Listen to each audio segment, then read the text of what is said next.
The first part of the day is easy enough to explain. There was a sense of awe and wonder, even dread, as you walked through the extension gates at North Wall and you experienced for the first time the din, the hustle and bustle almost of 1,000 men all packed together in a confined area. The billowing of cigarette smoke rising above the heads, and the throng was so dense from a distance that it gave the impression of a major fire. Ideally, on your first day, it was better to have someone with you that knew the ropes and procedure, at least to tell you where to go and what to listen for. As you were there for the first time in the reed, with your deceased father's button displayed on the label of your jacket, you listened very carefully for the magic words. Any more button men? You must now follow the lead of the men that have been picked before you and go to the foot of the picking out stand. And like them, hand in your cards to the company clerk that is standing there for that purpose. You must then, together with the rest of the men, await instructions from the foreman on where you should go.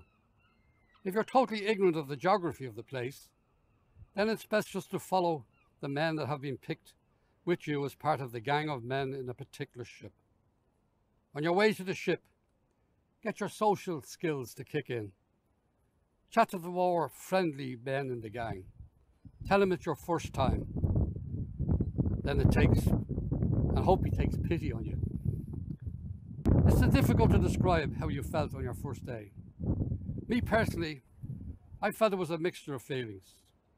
Excitement on one hand, and yet a sense of guilt on the other.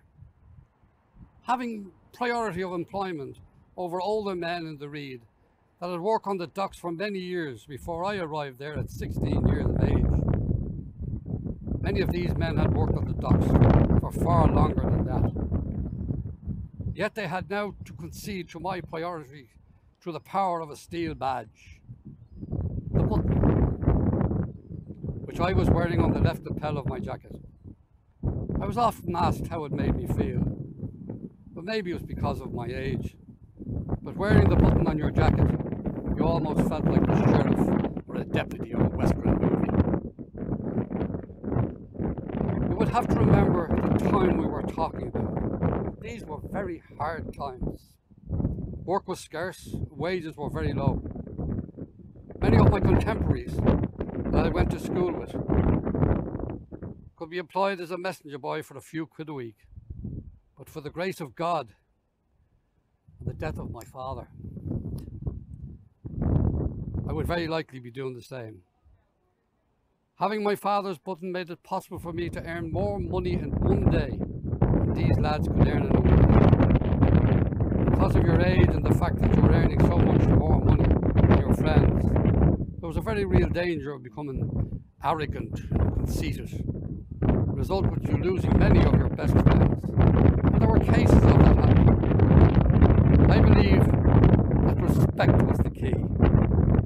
Whether that was for your friends or the older generation of dockers, especially button men. Respect seemed to transcend all other obstacles. The upside of having a button, apart from the obvious, particularly if you're a member of a large family, was that you could make life a lot better for them. And you gained so much respect from your siblings as a result. This made you feel good about yourself, and I believe made you a better person in the process. In summary, for the non-button man, the button could be so unfair and made these men feel angry, even bitter. For those that were lucky enough to have a button, it was a godsend. For me, it made me feel very much more secure than I could have been without it. I felt fortunate to have a button, and it really did make a big difference to my life. How would I have felt about working on the docks without a button? I simply don't know.